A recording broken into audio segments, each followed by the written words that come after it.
नमस्कार, मी आरती Kulkarni. One India मराठीमध्ये तुमचं स्वागत आहे. काश्मीरमध्ये पहलगाममध्ये जो दहशतवादी हल्ला झाला, भीषण हल्ला झाला, त्याच्यामुळे आपल्या एका डोळ्यात अश्रू आहेत, एका डोळ्यात संताप आहे. या दहशतवादी कारवाया कधी थांबणार, हाच प्रश्न सगळ्यांच्या मनामध्ये आहे. आणि म्हणूनच वन इंडिया मराठीच्या माध्यमातून आम्ही अनेक तज्ज्ञांशी बोलतो आहोत, काश्मीरच्या लोकांशी बोलतो आहोत. आज आपल्या सोबत एक खास पाहुणे आहेत. बॉर्डरलेस वर्ल्ड फाउंडेशनचे ते अध्यक्ष आहेत अधिक कदम. अधिकजी, खूप खूप स्वागत आहे तुमचं वन इंडिया मराठीमध्ये. Thank you madam. नमस्ते. अधिकजींच्या काश्मीरमधल्या कामाबद्दल आपल्या सगळ्यांना माहिती आहे, पण ज्यांना माहीत नाही त्यांच्यासाठी सांगते. अधिक कदम हे 97 सालापासून काश्मीरमध्ये काम करता आहेत. गेली 25 वर्ष त्यांचं काश्मीरमध्ये वास्तव्य आहे. काश्मीर बघायला गेलेला एक महाराष्ट्रीयन तरुण जो आहे, तो काश्मीरमधल्या समस्यांना भिडतो, तिथल्या लोकांसाठी काम करतो. हे सगळंच खूप थक्क करणारं आहे. अधिकजी, तुमच्या कामाबद्दल आम्हाला वेगळं बोलायला आवडेल, पण आत्ता जे निमित्त आहे ते आहे काश्मीरमधल्या दहशतवादी हल्ल्याचं. तुम्ही कुपवाडा, अनंतनाग यासारख्या भागांमध्ये काम करता, काश्मीरी लोकांमध्ये काम करता. हा हल्ला जेव्हा झाला पहलगाममध्ये, त्याच्यानंतर तुमची प्रतिक्रिया काय होती? तुमच्या आसपासच्या काश्मीरी लोकांची प्रतिक्रिया काय होती? मॅडम, पहिली म्हणजे जे जे जे काय झालं ते कुणाच्याच इथं एस्पेशली काश्मीर खोऱ्यामध्ये कुणाच्याच मनाला पटण्यासारखं नाही. हम्म. याचं कारण म्हणजे काश्मीरी माणूस जो आहे हा मागच्या 30-35 वर्षापासून ह्याच आगीमध्ये होतोय ऍक्च्युली. ते तो पाठ ते कसा सुरू झाला, का सुरू झाला, चुका कोणाच्या, हा पाठ कम्प्लिटली डिफरंट. पण हम्म. शेवटी काय असतं ना की स्वतःच्याच घराला जर लागली असेल, आग लागली असेल, ती घरापर्यंत येणारच आहे. आणि कुठे ना कुठे जे काश्मीरच्या लोक लोक जे आहेत हे ह्या आगीला त्यांना सामोरं जावं लागलेलं आहे. हम्म. त्याच्यामुळं ह्या मागच्या 35 वर्षामध्ये ते त्यांनी जो काय त्रास सगळा बघितलेला आहे त्यातनं ते कुठेतरी म्हणतात ना की माणूस थोडस शिकलेला आहे. हम्म. बाबा गरम लागलेलं आहे, तोंड भाजलंय, तर आता सगळी गोष्ट फुंकूनच प्यायची. त्याच्यामुळं काश्मीरी माणूस जो आहे, जनता जी आहे, ती बऱ्यापैकी मागच्या 2-3 वर्षामध्ये कुठे ना कुठेतरी एक परत ती घडी जी म्हणतो ना की टुरिझमच्या माध्यमातून त्यांना जे एक थोडासा इन्कम सोर्स म्हणा किंवा त्यांच्या हाताला काम म्हणा, हे जे कुठेतरी मागच्या 2-3 वर्षापासून जे चालू होतं त्या ह्याच्यामध्ये कुठेतरी ती घडी बसत बसत बसत जे एक चालू होत असताना तो तो माणूस स्वतः ह्या गोष्टी कधी करणार नाही. याचं कारण म्हणजे त्याच्या मुलांची शिक्षण आहे, त्याच्यामुळे त्याच्या घर चालणार आहे, त्याला त्याचे आजार पण त्याच्यामध्ये चालणार आहे, त्याच्यासाठी जो काय लागणारा जो काय पैसा जो आहे तो तो सगळा हा या टुरिझमच्या माध्यमातून मिळणार आहे. कारण दुसरी दुसरी इंडस्ट्री तिथे नाहीये. त्याच्यामुळं अशा इंडस्ट्रीला म्हणजे अशा इंडस्ट्रीवर घाला घालणं स्वतः काश्मीरी माणूस करणार नाही. स्वतः काश्मीरी माणूस तेवढ्या खालच्या विचारांमध्ये नाहीये, ऍक्च्युली विचारांचा बरोबर. नाहीये. हा हे डेफिनेटली एखाद्या काश्मीरी माणसाने केलं असेल, पण काश्मीरी जनतेचा हा विचार नाहीये. हा एखाद्या व्यक्तिगत माणसाचा असेल, तो गुंडागर्दी म्हणजे प्रत्येक समाजामध्ये गुंडागर्दी आहे म्हणून तो गुंड माणूस जो आहे तो अ, अ, तो त्या समाजाला रिप्रेझेंट करत नाही बेसिकली. तो म्हणजे समाज हा गुंडांच्या, चार लोक गुंडागर्दी करतात म्हणून आपण त्याला समाजाचं रिप्रेझेंटेशन म्हणू शकत नाही. त्यामुळे काश्मीरमध्ये कुणीतरी काहीतरी येऊन काहीतरी केलं म्हणून संपूर्ण काश्मीर जनतेचं रिप्रेझेंटेशन ते आहे असं नाहीये ते. बरोबर पण आहे मला अधिकजी. हे नक्की तुम्हाला हा, सांगायचं सांगा, बोला. मला हे नक्की तुम्हाला सांगायचं की जम्मू काश्मीरमध्ये ही जी घटना घडली, एस्पेशली ही अनंतनाग जिल्ह्यामध्ये जिथं आम्ही आहोत, आमचं 30 किलोमीटरवर हॉस्टेल आहे. आमच्या जवळजवळ 40-45 मुली तिथं राहतात. आणि हे सगळं करत असताना म्हणजे हार्डली आमची अँब्युलन्स बी तिथं तिथं गेल्या. म्हणजे ऍक्सिडेंट जेव्हा झाला, हा जो जे केलिंग झालं याच्यामध्ये आमच्या काही अँब्युलन्स तिथे इमिजिएटली गेल्या. आमच्याकडे त्यातल्या काही मुली ज्या आहेत त्या हॉस्पिटलमध्ये नर्स म्हणून काम करतात.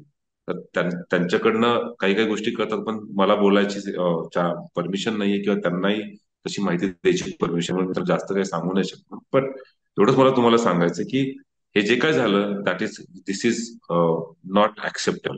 हे ऍक्सेप्टेबल नाहीये. भारत देश म्हणून हे ऍक्सेप्टेबल नाहीये. भारतीय म्हणून हे आपल्याला ऍक्सेप्टेबल नाहीये. धर्म जो आहे हा बाजूला ठेवायला पाहिजे सगळ्यांनीच. जेव्हा आपण धर्म पाळतो, भारत हा आपला धर्म आहे. भारतीय म्हणून आपण हा धर्म पाळला पाहिजे. मग बाकी हिंदू असेल, मुस्लिम असतील, ख्रिश्चन असेल, शीख असतील, काही असतील, ते सुद्धा नंतर नाहीये. भारतानंतर मानवता आणि माणूस म्हणून राहायला पाहिजे. आणि त्याच्यानंतर कोणाचे धर्म असतील तर ते त्यांनी पाळावे. पण काश्मीरमध्ये जे आहे म्हणजे हे 35 वर्षानंतरचा जो काळ जो आज मी बघतो, 35 वर्षापूर्वी त्याचा जो काश्मीर, जिथं काश्मीरमध्ये आतंकवादाचं म्हणजे गावागावामध्ये आतंकवादी होती, घराघरांमधनं आतंकवादाचा विचार लोक जोपासत होते, आणि त्या गावागावात घराघरांमधनं आज ही हळहळ व्यक्त केली जाते की हे नव्हतं व्हायला पाहिजे. दिस इज कम्प्लिटली रॉंग. सो जी बरोबर आहे. हा ट्रान्झिशन मुद्दा जी फार महत्वाचा आहे की जिथे गावागावांमध्ये दहशतवादी तयार होत होते तिथे या घटनेबद्दल हळहळ व्यक्त केली जाते. अधिकची हे सगळ्यांना कळतं, पण तरी सुद्धा काही प्रश्न हे विचारायलाच पाहिजेत. गेले 2-3 दिवस आपण या हल्ल्यातल्या पीडितांच्या नातेवाईकांचा सगळा आक्रोश ऐकतो आहोत. त्यांनी तिथे काय पाहिलं, काय सोसलं, या दुःखाला खरोखरच अंत नाहीये. म्हणजे मी कितीतरी जणांच्या या कहाण्या ऐकल्यानंतर खूप डिस्टर्ब झाले होते. पण तुमच्याशी बोलल्यानंतर आणि तुम्ही जिथे ज्या पद्धतीचं काम करताय, कुठेतरी थोडीशी उमेद जाणवते. पण अजूनही सगळ्यांचं म्हणणं असं आहे की काश्मीरी लोक या दहशतवाद्यांना मिळालेले आहेत. त्याशिवाय पहलगाम मध्ये, बैसरन व्हॅलीमध्ये हे दहशतवादी घुसलेच कसे? याबद्दल तुम्हाला काय वाटतं? मॅडम, गुंड समाज जो आहे ना, हा प्रत्येक समाजामध्ये आहे. गुंड क्लास जो असतो ना, त्याला आपण म्हणतो ना, गुंडागर्दी करणारा जो वर्ग जो आहे, हम्म. तो सगळ्या समाजामध्ये, सगळीकडेच आहे. म्हणजे असं नाही की म्हणजे भारतामध्ये फक्त जम्मू काश्मीर राज्यामध्येच आतंकवादी आहे. आतंकवाद म्हणजे फक्त बंदूक, म्हणजे डेफिनेटली फटके घेऊन एका फटीचं घेऊन कुणाचं मारलं म्हणून त्यांना आपण आतंकवादी म्हणतो. पण आतंकवाद हा विचार जो आहे हा आपल्यासाठी डेंजरस आहे. जो फेसबुकवर बसून जो जो जर जो अँटी इंडिया काही गोष्टी जर करत असेल ना, तो सुद्धा आतंकवादीच आहे. आतंकवादी म्हणजे फक्त बंदूक घेऊन कोणाला मारणं म्हणून तो आतंकवादी नाही. आतंकवाद हा पसरवणारा जो विचार जो मनामध्ये ज्याच्या ज्याच्या आहे, that that is very very dangerous. Yes, काश्मीरमध्ये तुम्ही जे बोललात की अशी माणसं तिथं आहेत, येस आहेत ना काश्मीरमध्ये. अहो तुम्ही, आपण काय एक्सपेक्ट करतोय काश्मीर लोकांकडे, समाजाकडनं, की 35 वर्ष जो समाज कम्प्लिटली अँटी इंडिया आहे, त्या समाजामध्ये 10% समजा राहिले असतील माणसं, 90% तो समाज जर बदलला असेल, तर आपण त्याला we should be grateful to that, किंवा ती माणसं बदलली. पण 10% माणसं अजून आहेत ना, ती बदललेली नाहीयेत. It will take time. म्हणजे घरामध्ये आई वडिलांना दोन मुलं असतात. एखादा मुलगा खूप छान असतो, खूप चांगला, सगळं आई वडिलांचं एकदम ऐकतो, दुसरा नाही ऐकत, रागामध्ये असतो. म्हणून आई वडील काय त्याला सोडून देतात का? त्याचं काउन्सिलिंग करतात, दुसऱ्यांदा काउन्सिलिंग करतात, तिसऱ्यांदा काउन्सिलिंग करतात. मग काउन्सिलिंग म्हणजे त्याचं लग्न लावल्यानंतर सुद्धा काउन्सिलिंग चालू असतं त्याचं. तरी तो सुधारत नाही. तरी आई वडील त्याला सोडत नाहीत ना, त्याचा रागराग करत नाहीत. आपल्याला बेसिकली भारत मध्ये राहणारी ही सगळी जे राज्य आहेत, ही सगळी मुलं आहेत आपली, आपण एकमेकांची भावंड आहोत. आपल्याला एकामेकांना धरून लागणार आणि धरायलाच पाहिजे. त्याच्यामध्ये काही माणसं चुका करतील, त्यांना शिक्षाही व्हायला पाहिजे. म्हणजे मला हे सांगायचं की कुणीतरी आपल्या 28 लोकांना मारलं म्हणून त्यांना त्यांच्यावर काय प्रेम करायला सांगत नाही मी. त्यांनी चूक केली, त्यांना घटनेच्या आधारे जे जे काही शिक्षा असेल ती शिक्षा त्यांना व्हायलाच पाहिजे. मग त्याच्यासाठी त्यांना जाळून मारायचं असेल रस्त्यावर पूर्ण समाजापुरतं, तशी शिक्षा असेल तर तशी शिक्षा द्या, तो प्रॉब्लेम नाहीये. पण ती शिक्षा सगळ्या समाजाला द्यायची नाही. आपल्या सगळ्या समाजाला धारेवर धरायचं नाही. ज्यांनी हे केलेलं आहे ते कृत्य जे करणारी माणसं आहेत, ती गुंड वृत्तीची माणसं आहेत. ती वृत्ती जी आहे ती ठेचणं गरजेचं आहे, ना की समाज आपल्याला ठेचायचा. कारण असं जर केलं तर आपण आपलं म्हणजे युद्ध म्हणजे बाहेरच्या देशाला आपल्याबरोबर युद्ध करायची गरजच नाही ऍक्च्युली. आपल्या घरामध्येच आपण युद्ध जर लावलं असेल एकामेकांमध्ये, तर बाहेरचा माणूस जिंकला actually already. That organization or that country is already winning, because we are fighting in between. तर ते नाही व्हायला पाहिजे ऍक्च्युली. ते बिलकुल व्हायला नाही पाहिजे. उलट अशी माणसं शोधून त्यांना समाजासमोर उघडं नागडं करून त्यांना शिक्षा द्यायला पाहिजे. That need to be happen. आणि आणि at the same time we have to protect. म्हणजे काश्मीरमध्ये अशी माणसं आहेत ना, म्हणजे 5%, 10%, 15% असतील. पण ही माणसांमध्ये विचारामध्ये बदल व्हायला अजून वेळ लागेल. कदाचित 10 वर्ष लागतील, 20 वर्ष लागतील, 30 वर्ष लागतील.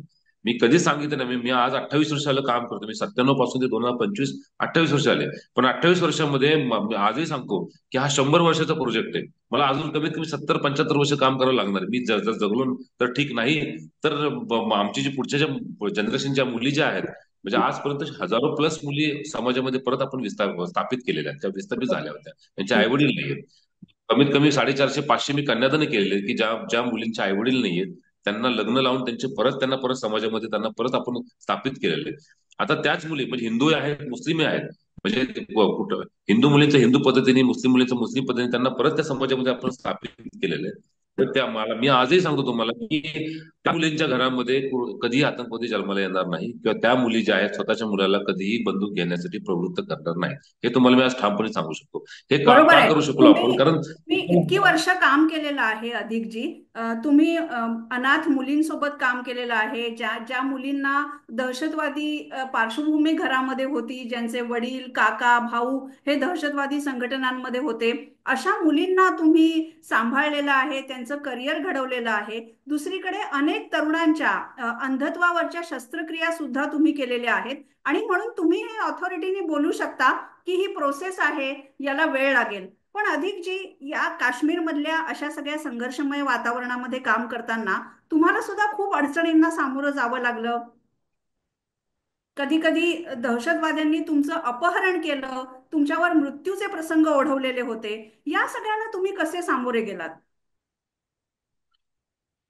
मॅडम, काय असं काय होणं की मला माझा हा जो बेसिकली जो पिंड जो आहे ना हा कामाचा, तो एक साधनेचा भाग, साधना म्हणूनच मी हे काम करतोय. माझ्यासाठी हे सामाजिक कार्य नाहीये.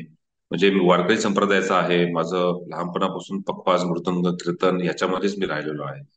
म्हणजे आणि रेसलिंग मध्ये असल्यामुळं मातीची माझं हम्म. बरोबरच कायमचं राहिलोय. मी शेतकरी असल्यामुळे, आई वडील शेतकरी असल्यामुळे मी शेतकरी आहे. आणि मी आजही तुम्हाला सांगतो की या मुलींच्या माध्यमातून मी शेतकरीच आहे अजून.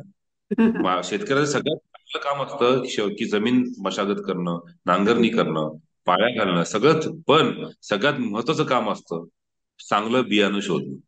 आणि ह्या मुली ज्या आहेत, ह्या मुली आमच्या माझ्यासाठी हे बियाणं आहेत. म्हणजे जेव्हा जेव्हा हे बियाणं तयार होईल त्या टायमाला मी त्या समाजामध्ये परत परत त्याची मी पेरणी करतोय. जेणेकरून ह्या मुली जेव्हा समाजामध्ये परत जातील, जेव्हा त्या आई होतील, कारण शेवटी हे पुढच्या जनरेशनच्या त्या टीचर आहेत, त्या पुढच्या जनरेशनच्या गुरु आहेत. जर त्यांना आज आपण चांगली संस्कृती देऊ शकलो, तर पुढचं येणारं जनरेशन जे आहे, पुढचं येणारं पीक पाणी जे आहे ते चांगलं येईल. एक शेतकऱ्याची ही साधी सिंपल भूमिका आहे, आणि ती मी भूमिका घेऊनच मी जम्मू काश्मीरमध्ये काम करतोय. आणि त्या दृष्टीनेच मागच्या 28 वर्षामध्ये जे काय आम्हाला फलित मिळालं, म्हणजे आता कुपवाडा जिल्ह्यामध्ये 369 गाव आहेत. हे असं कुठलंही गाव नाही की मी जिथं राहिलेलं नाही. आणि अनेक दिवस प्रत्येक गावात राहिलेलो, प्रत्येक घराघरात जाऊन चर्चा केलेली, लोकांशी बोललेले. म्हणजे ज्या गावामध्ये, ज्या डिस्ट्रिक्टमध्ये 2 ते 3 4% सुद्धा वोटिंग होत नव्हतं, त्या जिल्ह्यामध्ये आज 90% जास्त वोटिंग होतं. भारतात म्हणजे इलेक्शनमध्ये. ही एक फार मोठी एक समजण्याची गोष्ट आहे. म्हणजे this is a great message to the country. तर त्याच्यामुळे ट्रान्झिशन झालेलं आहे, हळूहळू ते झालेलंच आहे.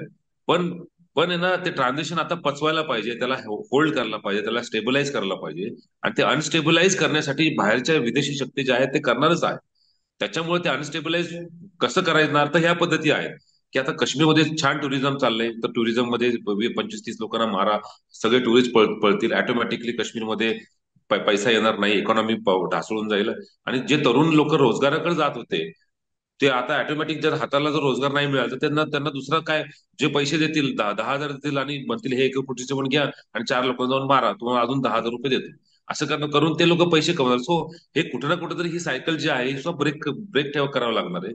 आणि आणि ची तुम्ही तुम्ही हे काश्मीरमध्ये बसून सांगताय आणि आम्ही मुंबईत बसून हे ऐकतोय, हे ऐकायला खूप सोपं आहे. पण तुम्ही ज्या पद्धतीचं काम केलंय ते बघता तुम्हाला असं वाटतं की या पहलगामच्या हल्ल्यामुळे काश्मीर पुन्हा काही वर्ष मागे गेलंय, परिस्थिती सुरळीत होण्यासाठी आता आणखीन काही वर्ष लागतील?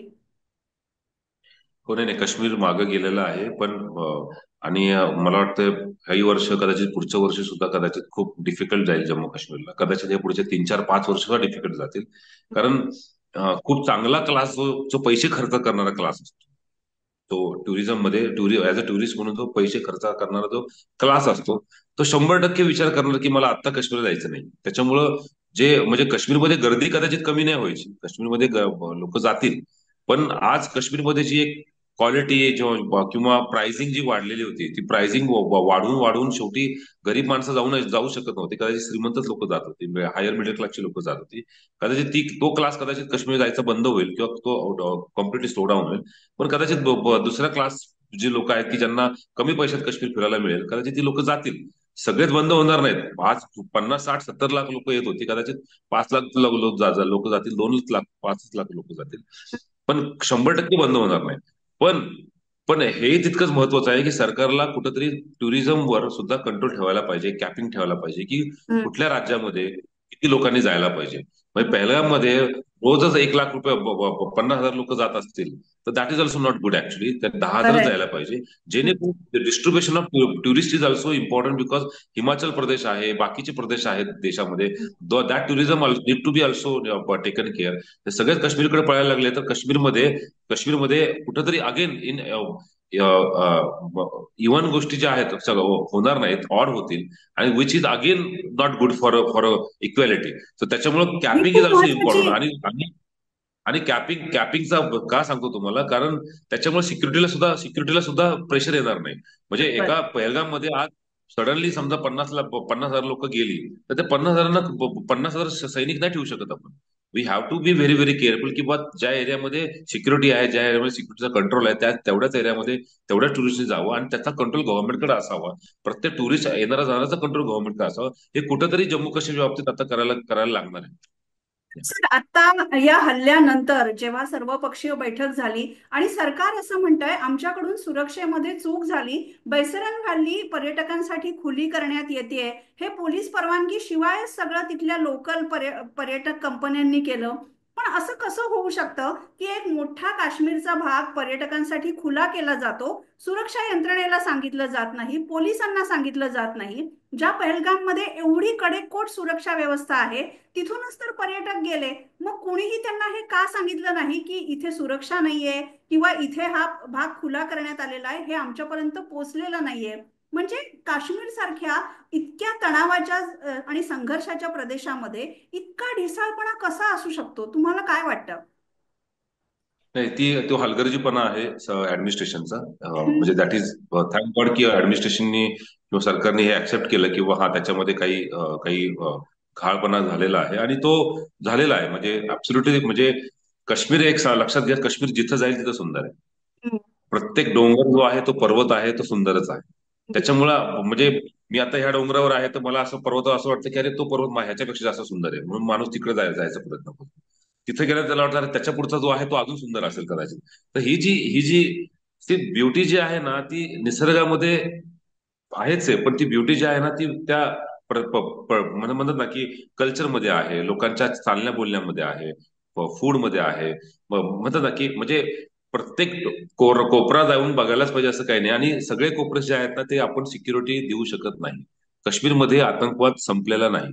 आजही सरकार सांगतं की 50, 100, 200 आतंकवादी काश्मीरमध्ये ऍक्टिव्ह आहेत. तर हे सरकारच जर सांगत असेल की 50, 100 आतंकवादी ऍक्टिव्ह आहेत, याचा अर्थ मग आपण आपल्यावर कंट्रोल ठेवायला पाहिजे ना. आपण किती जायला पाहिजे, कुठे जायला पाहिजे, कुणाला विचारायला पाहिजे.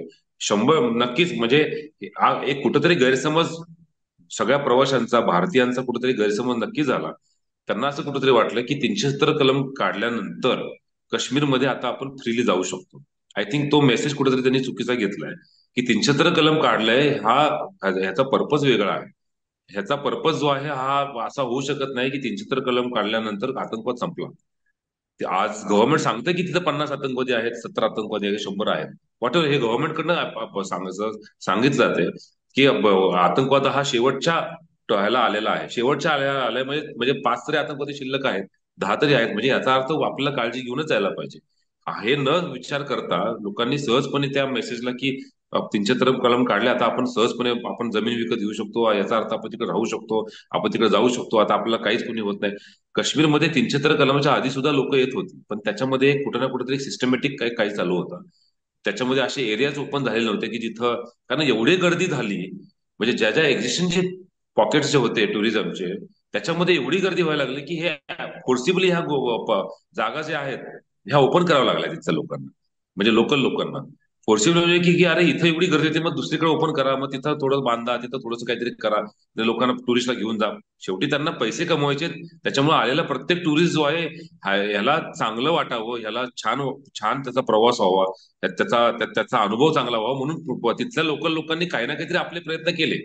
पण ते प्रयत्न ऍज पर सरकारच्या सिस्टम प्रमाणे बरोबर नव्हते. याचं कारण म्हणजे तिथं सिक्युरिटी व्हायलाच पाहिजे होती, पोलीस तिथं असायला पाहिजे होते. हा मोठा हलगर्जीपणा झालेला आहे. आणि असा हलगर्जीपणा होऊ नये ह्याच्यासाठी कुठेतरी कंट्रोल टुरिझम व्हायला पाहिजे. आणि जिथं जिथं एरियाज जे आहेत जे ऍब्सोल्युटली दे आर नॉट, म्हणजे absolutely good and protected and secured. तिथंच जायला पाहिजे, हे कुठंतरी समजायला पाहिजे. बरोबर.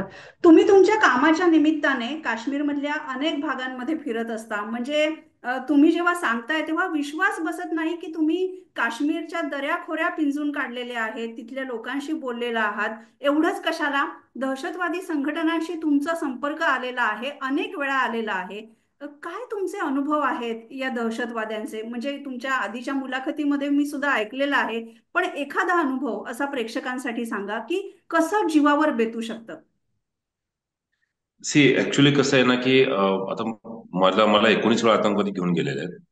पण मला कुठे ना कुठेतरी लोकल समाजा, जो लोकल जे कम्युनिटी आहे, म्हणजे आज म्हणजे मी 97 पासूनचे ते 2008-10 पर्यंतच सांगतो तुम्हाला, त्याच्यानंतर काही घटना घडलेली नाही.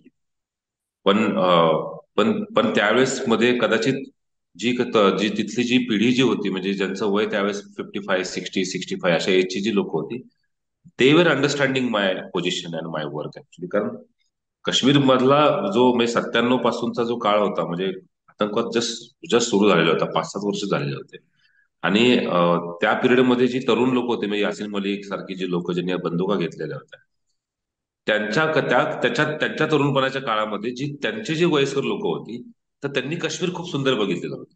त्यांनी काश्मीर खूप सुंदर बघितलेलं होतं, आणि त्यांना हे सगळं जे चालू होतं ते त्यांना ऍक्सेप्ट नव्हतं होत. आणि बरोबर. कुठंतरी त्या लोकांना माझं काम जे आहे ते कुठंतरी पटलं असावं, म्हणून म्हणून 19 वेळा सुद्धा ज्या घटना घडल्यानंतर सुद्धा समाजातल्या सिनियर लोकांनी मध्यस्थी करून मला त्या आतंकवाद्यांकडनं वाचवलेलं आहे. म्हणजे हा माझा मोठेपणा नाहीये. कुठे ना कुठेतरी अशा घडल्या की आतंकवाद्यांना वाटलं की नाही बुवा, ठीक आहे, he is doing something, some work, आणि we should not hurt him. कुठेतरी म्हणतात ना की त्या मोमेंटला त्या आतंकवाद्याला कुठेतरी त्या मनाला वाटलं असेल की नाही बाबा, ह्याला I should not kill. So I don't know, हा माझा पर्सनल इंडिव्हिज्युअल एक्सपिरियन्स आहे. म्हणजे हम्म. आज आपण पहलगामच्या मध्ये जे झालं ते जर बघितलं, तर डेफिनेटली ती माणसं अमानवीयच माणसं होती, की जे जे जे जे त्यांनी जे केलंय दॅट इज डिफरंट. त्यामुळे मला कधी वाटतं की हे लोक आतंकवाद्यांपेक्षा काहीतरी वेगळेच होते ऍक्च्युली. म्हणजे जो माणूस जो असतो ना, आतंकवादी जो असतो ना, ज्याला मी बघितलेला आहे, कदाचित तो काश्मीरी होता म्हणून कदाचित त्यांनी मला सोडून दिला असेल. पण हे कदाचित काश्मीरी होते का, हे बेसिकली कुठल्या तरी मिशनसाठी आले होते, का ह्यांचा काहीतरी वेगळाच एजेंडा होता? हा एक खूप मोठा क्वेश्चन मार्क आहे. म्हणजे हा क्वेश्चन मार्क जो आहे ना, हा बऱ्याच वर्ष राहणार आहे, आणि याचं उत्तर कदाचित काही वर्षांतर मिळेल की हे एक्झॅक्टली काय होतं आणि हे का झालं, आणि हे सगळ्याच्या मागं जे आहे अल्टिमेट काय आहे. पण आता पण पण तुम्ही माझ्या पर्सनल गोष्टीवर प्रश्न विचारला म्हणून मी सांगतो की माझा जो अनुभव आहे हा टोटली वेगळा आहे. हा इंडिव्हिज्युअल जर्नीचा अनुभव आहे. कारण माझ्याच बरोबर कुठला टुरिस्ट नव्हता. मी टुरिस्ट म्हणून तिथे गेलेलो नाहीये. मी बेसिकली त्या समाजामध्ये काही ना काही, म्हणजे माझं कामच हिलिंगचं आहे. आय वॉन्टेड टू बेसिकली की जो समाज, म्हणजे माझ्यासमोर मुलं 14, 15, 16 वर्षाची मुलं बॉडीला बॉम्ब बांधून आर्मीच्या कॅम्पमध्ये त्यांनी ब्लास्ट केलेत, अशा त्याच्यात बॉडीचे तुकडे माझ्या गाडीवरून पडलेत. असा अनुभव जेव्हा मी घेतल्यानंतर मला लक्षात आलं की आय आय अंडरस्टूड की हे सगळा जो अनुभव झालाय माझ्यासमोरचा, ही घटना घडलेली, ह्याच्यामध्ये माझा एक ultimate there is a message to me की परमेश्वरने मला विचारलंय की ही अशी परिस्थिती आहे, now what you will do. तर परमेश्वरने मला एक प्रश्न विचारलाय की तू काय करशील. तर आय शुड नॉट नो, मी माझ्या परमेश्वरला हरवलं नाही पाहिजे, मी माझ्या विठ्ठलाला हरवलं नाही पाहिजे. I should basically respond him with right approach. So I decided to be in Kashmir, किंवा नाही आपण काश्मीरमध्ये राहूया आणि काश्मीरी लोकांसाठी त्यासाठी काम करूया, जेणेकरून पुढच्या काळामध्ये हा आतंकवाद जो आहे हा हळूहळू हळूहळू संपेल, आणि ही सगळी मुली जी आहेत त्या सगळ्या मेनस्ट्रीमला येतील, आणि या समाजामध्ये परत एक शांतता प्रस्थापित करता येईल. असा प्रकारचा विचार घेऊन मी ते थांबलो. पण हे बरोबर. सगळं करत असताना अधिकची. आतंकवाद्यांनी पकडले. हा. हे करत, हा, पण अधिकची, जेव्हा हे काश्मीरच्या करत. दऱ्यापर्यंत तुम्ही फिरत असता, संध्याकाळी फिरत असता, अंधाराच्या वेळेला फिरत असता, आणि निबिड जंगलामध्ये अचानक दहशतवादी समोर येतात आणि तुमच्यावर AK-47 रोखतात, तेव्हा काय स्थिती होत असेल? तुम्ही हा अनुभव घेतलाय.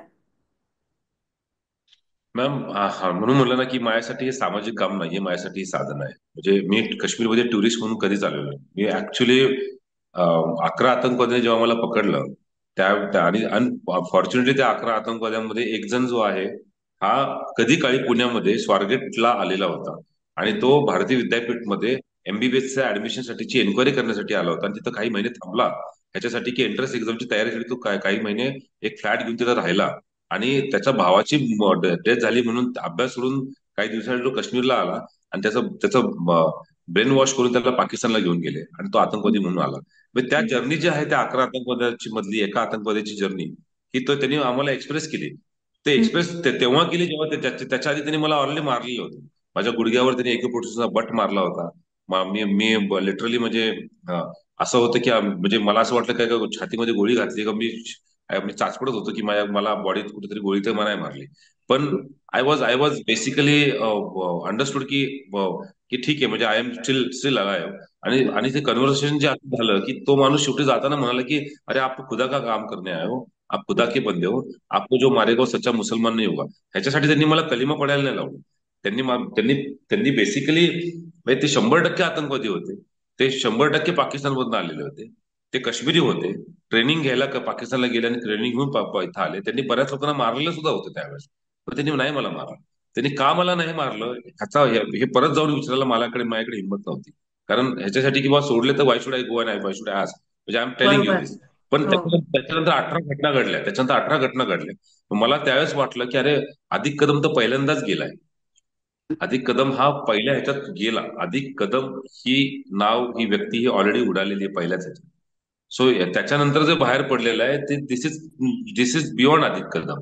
So I am saying this की whatever I am doing it is beyond my capacity, my name, beyond this. कारण मलाच माहिती नाही की मी हे कसं होतंय आणि कसं चालू आहे. कारण मोर दॅन 500+ मुलींची कन्यादानं, त्यात मॅक्सिमम मुस्लिम मुली आहेत, त्यांना परत समाजामध्ये प्रस्थापित करणं म्हणजे माझी कॅपॅसिटी नाही आहे. म्हणजे जिथं गिलानी सारखी माणसं ज्यांनी फतवे काढला तर लाखो लोक रस्त्यावर दगडफेक करायला येतात. त्यांनी त्यांनी माझ्या आगे सांगितलं की ये हिंदू है, बाळ ठाकरे का आदमी हो सकता है, सोशल बॉयकॉट करो. इस्लाम में जो शैतान है होता शैतान शैतान की कॉन्सेप्ट है, इविल ची कॉन्सेप्ट है इस्लाम मध्ये. इस्लाम में जो शैतान है और इस्लाम का शैतान और कोण नाही, यही शैतान है, इसी को खत्म करो, इसको उठाओ यहाँ से. असं हे सगळं जे असं अशी सिच्युएशन जे गिलानी सारख्या माणसाने केल्यानंतर सुद्धा त्या समाजाने एक छोटासा दगड सुद्धा आमच्या घरांवर, माझ्यावर काही केलेलं नाही. याचं कारण म्हणजे समाजाला कुठे ना कुठेतरी मागच्या अनेक वर्षांमध्ये समाजाने बघितलं की बाबा अधिक इथं काम करतोय पण आमच्या समाजाच्या अगेन्स्ट किंवा आमच्या समाजामध्ये काहीही चुकीचे केलेलं नाहीये. थोडं आमच्या समाजाचा आदर केला, आमच्या महिलांचा, आमच्या वृद्धांचा, सिनियर लोकांचा आदर केलाय. So basically they they respected me also at the same time. कधी का माझं किलिंग होईल मला माहिती नाही. मी आजच ओपनली सांगू शकतो की it can happen any time because I am a soft target. जसं टुरिस्ट सॉफ्ट टार्गेट आहे तसं I am also soft target. I am not taking any security, I am not taking any police with me. I am again a soft target for those people who are basically having some plans in their mind and head to to म्हणजे समाजाला disturb करण्यासाठी काही बरोबर. Soft target पाहिजे असं soft target. कधी पण होऊ शकतं, मला माहिती नाहीये ते कसं होईल का, कुणाच्या प्लॅनिंग मध्ये मला मारलं जाईल. I really don't know. पण नाही, आपण पण शेवटी काय त्याच्याबद्दल असतं ना, पण निसर्ग कसा त्याच्याबद्दल तर असतो ना, आपण निसर्ग नको बोलूया. पण अधिकजी, नाही तुम्ही नाही जसं पण काय सांगितलं. नाही no no no no ma'am, reality it is a reality. Tourist माणसं म्हणजे मी फक्त इथून 32 किलोमीटरवर आहे. I am just 32 kilometre away from the place actually. जे पहलगाम झालंय त्यातून फक्त 32 किलोमीटरवर आहे. It is just hardly 35-40 minutes distance. It is not difficult actually. खूप आणि म्हणजे खूप खूप इझी आहे. पण मी परत सांगतो की हे का होत नाहीये, हे का झालं नाही, ह्याचं उत्तर मी देऊ नाही शकत. ह्याचं मला असं वाटतं की कुठेतरी मी चांगला विचार करून इथं काश्मीरला आलेलो आहे. काहीतरी चांगलं करायचं म्हणून इथं आलोय. आणि कुठेतरी निसर्गाची साथ आहे आणि त्याच्यामुळे चांगली स्वच्छ माणसं माझ्या ह्या कामामध्ये कुठेतरी सहभागी होतात. त्याच्यामुळे हे काम पुढे चाललेलं आहे. बरोबर. पण मृत्यूला सामोरं जाण्याची हिंमत सुद्धा तुम्ही अनेक वेळा दाखवली आहे, म्हणून तुम्ही हे काम करू शकताय. तुम्ही जसं सांगितलं तसं काश्मीरमध्ये सुद्धा काही माणसं अशी आहेत, पण सगळ्याच काश्मीरी लोकांना हे दहशतवाद्यांना मिळालेले आहेत, हे भारतीयांच्या विरोधात आहेत, हे हिंदूंच्या विरोधात आहेत, असं लेबल लावणं पूर्णपणे चुकीचं आहे. धर्माचा आधार घेऊन अतिरेक्यांनी ज्या पद्धतीने हे सगळं भीषण कृत्य केलं, त्यांचा हेतूच हा आहे की भारतामध्ये हिंदू मुस्लिम अशी तेढ जी आहे ती आणखीन आणखीन वाढत जावी, अस्थिरता निर्माण व्हावी, अशांतता निर्माण व्हावी, आणि म्हणूनच हे कृत्य केलेलं दिसतंय. आता अधिकची सगळीकडे खूप निगेटिव्हिटी आहे, या हल्ल्यामुळे आहे, असुरक्षिततेची भावना आहे, अविश्वासाची भावना आहे. अशा सगळ्या वातावरणामध्ये तुम्ही आता काश्मीरमध्ये काय काम करताय आणि तुम्हाला कोणत्या प्रकारची मदत हवी आहे याबद्दल सुद्धा बोलूया. या आता तुम्ही काय काम करताय आणि तुम्हाला कशा प्रकारची मदत हवी आहे? या सो बेसिकली मागच्या अनेक वर्षांपासून म्हणजे 28 वर्षापासून मी जे काम सुरू केलं त्याच्यातलं पहिले 4-5 वर्ष जे आहेत ते मोस्टली माझे रिसर्च वर्कवरच गेलेले आहे की I wanted to understand the Kashmir and all the issues की हम्म. एक्झॅक्टली काय आपल्याला करता आलं. आणि कुठे ना कुठेतरी एक युनिसेफचा एक प्रोजेक्ट केल्यानंतर एक लक्षात आलं प्रोजेक्टचं नाव होतं children affected by armed conflict in Jammu हम्म. अँड काश्मीर. अंतर्गत लक्षात आलं की असे काही जिल्हे आहेत की जिथे 24-24, 30-30 हजार अनाथ मुलं मुली आहेत. आणि हीच मुलं मुली जी आहेत परत रिक्रूट होतात टेररिझम मध्ये. तर हे कुठेतरी आपल्याला जर रिव्हर्स करायचं असेल तर we have to bring them to the mainstream. आणि म्हणून आम्ही ते एक होम्स आम्ही असे सुरू केले, सेंटर्स असे सुरू केले की जिथे मुली राहतील. त्यांचं लॉजिंग, बोर्डिंग, एज्युकेशन, एक ओव्हरऑल डेव्हलपमेंट. मला माझ्या म्हणजे मला ते तुम्हाला मगाशी म्हणालो की I am preparing seeds actually. म्हणजे मी एक बियाणं तयार करतोय बेसिकली. ह्या मुली ज्या आहेत हे बियाणं आहेत. आणि हे जे बेसिकली जेव्हा समाजामध्ये परत आपल्याला पेरता येईल ना त्या टायमाला पुढचं जे जनरेशन जे आहे आताच्या जनरेशनवर जास्त काम नाही करू शकत. आपल्या पुढच्या जनरेशनसाठी आपल्याला काय करता येऊ शकतं ह्याची काळजी आता केली तर आपण 100 वर्षानंतर कदाचित काश्मीरमध्ये एक वेगळ्या प्रकारचा काश्मीर बघू शकू. अमेरिकेला बरोबर. 400 वर्ष मॅडम. अमेरिकेला स्वातंत्र्य होऊन 400+ वर्ष झाले. भारताला अजून 100 वर्ष सुद्धा झालेली नाहीत. आपण खूप यंग कंट्री आहोत. आपण हम्म. अजून मॅच्युरिटी यायला आपल्याला कदाचित काही वर्ष, काही डिकेट्स आपल्याला द्यावे लागतील. कदाचित आपण या नवीन युगामुळे कदाचित आपण थोडं फास्ट ट्रॅकवर असू त्या हम्म. मॅच्युरिटीला. पण तरी सुद्धा आपल्याला ती मॅच्युरिटी यायला आपल्याला थोडा वेळ कालावधी द्यावा लागेल. त्याच्यामुळे इव्हन भारतामध्ये म्हणजे एस्पेशली आपण जर बाकीच्या देशांची, अमेरिका असेल तर इव्हन बाकीच्या देशांची जर बघितलं तर काही जे आहेत ते कलर्सवरनं त्यांच्यामध्ये भांडणं होती. काही जे आहेत बरोबर. रिलीजनवरनं भांडणं होती. पण त्यांनी सुद्धा त्यांच्यामध्ये वाद जे आहेत ते त्यांच्या लेवलला कुठंतरी ते came on one maturity level की कुठंतरी एक म्युच्युअल अंडरस्टँडिंग लेवल त्यांची आली. काही कंट्रीचा रिलीजन बेसिस आहे. पण आपला देश जो आहे हा खरंच विविधतेने नटलेला आहे, कलरफुल आहे. धर्म, भाषा, प्रांत, म्हणजे हे एवढं एवढं सुंदर आहे. पण हे सुंदर म्हणून म्हणतात ना की जे सुंदर असतं ना ते सांभाळायचं लागतं ऍक्च्युली. ते बरोबर. सुंदर जे आहे ते हम्म. सांभाळण्याची जबाबदारी सुद्धा आपल्यावरच आहे. त्याच्यामुळे आपलं हे खूप सुंदर आहे. त्याच्यामुळे बाहेरचे जे सुंदर नाही, जे विद्रूप वाटतात त्यांना ते नेहमी आपल्याला ते दुश्मन म्हणूनच बघणार. आपल्याला ते कधी कधी चांगलं म्हणून बघणार नाहीत आणि ते आपल्याला त्रास देणार. त्याच्यामुळे हम्म. आपल्याला त्या त्रासातनं कायमचं साईडला म्हणजे त्यातनं वाचवलं पाहिजे, आपल्याला वाचलं पाहिजे. म्हणून मला नेहमी वाटतं की जम्मू काश्मीर काम करत असताना की आपण एवढे ब्युटिफुल आहोत, आपण एवढे सुंदर आहोत, हा देश एवढा सुंदर आहे. सिमिलरली काश्मीर सुद्धा तीच आहे. मग काश्मीरी पंडित असेल, काश्मीरी मुस्लिम असतील, शिया कम्युनिटी असेल, सुन्नी कम्युनिटी असेल, बुद्धिस्ट कम्युनिटी आहे, कारगिल मधली वेगळी कम्युनिटी आहे, गुज्जर, बरोबर. पहाडी, बकरवाल, डोगरी, पंजाबी स्पीकिंग, एवढ्या वेगवेगळ्या लँग्वेज, भाषा. हा एक मिनी इंडिया आहे. काश्मीर म्हणजे जम्मू काश्मीर हा एक मिनी इंडिया आहे. आणि हा मिनी इंडियामध्ये म्हणजे हे काम जे आहे ना म्हणजे हे असं जे काय कालचा प्रकार झाला 100% चुकीचा, वाईट वाटतंय की हे नव्हतं व्हायला पाहिजे. पण पण पण आता हे आहे की ही जबाबदारी आहे की अशा गोष्टी होऊ नयेत आणि त्याच्यासाठी आपण काय करायला पाहिजे. तर नक्कीच म्हणजे आमच्या ऍज अ एनजीओ मी माझ्याकडनं प्रयत्न करतो की ह्या मुलींना नीट सांभाळायचं, परत त्या बरोबर. समाजामध्ये त्यांना पेरायचं. आणि त्याच्याबरोबर मग त्यांच्यासाठी लागणारे हॉस्टेल्स, त्यांचा लागणारा खर्च. महाराष्ट्रात तर बऱ्यापैकी लोक मला मदत करतात. आणि मदत कधीच कमी म्हणजे जशी जशी मदत आहे तशी तशी लागत राहते, ती लागत राहील. त्यामुळे ऍट द सेम टाइम आम्ही हॉस्टेल्स बिल्ड करतोय, आमचे हम्म. मोबाईल मेडिकल युनिट चालू आहेत. जवळजवळ 450-500 गावांमध्ये डायरेक्ट आता मोबाईल मेडिकल युनिटचं काम चालू आहे की तिथं रोजचे 70-80-100 पेशंटचं बघितलं जातं. आता पहलगाममध्ये जे अटॅक झाला त्याच्यामुळे सुद्धा आपल्या 2 ऍम्ब्युलन्स तिथे ऍक्टिव्हली तिथं पार्टिसिपेट त्यांनी केलं. म्हणजे तिथल्या जखमींना आपल्याला घेऊन जाता आलं, काही डेड बॉडी सुद्धा घेऊन जावं लागल्या. तर हे सगळं जे आहे त्या 2 ऍम्ब्युलन्सनी म्हणजे कारण आपण ते आणि सरकारलाच त्या दिलेल्या आहेत त्या अम्ब्युलन्स गाड्या. मध्ये काम करणारी जी लोक आहेत ती पुन्हा काश्मीरीच लोक होती, हे पण आपण सगळ्यांना पुन्हा एकदा सांगूया. काश्मीरी मॅम, मॅम काश्मीरीच लोक आहेत सगळे. आता आम्ही सुद्धा हॉस्टेल रन करतोय त्याच्यामध्ये सगळेच 90. मी एकटा बाहेरचा आहे, बाकी सगळेच काश्मीरी आहेत.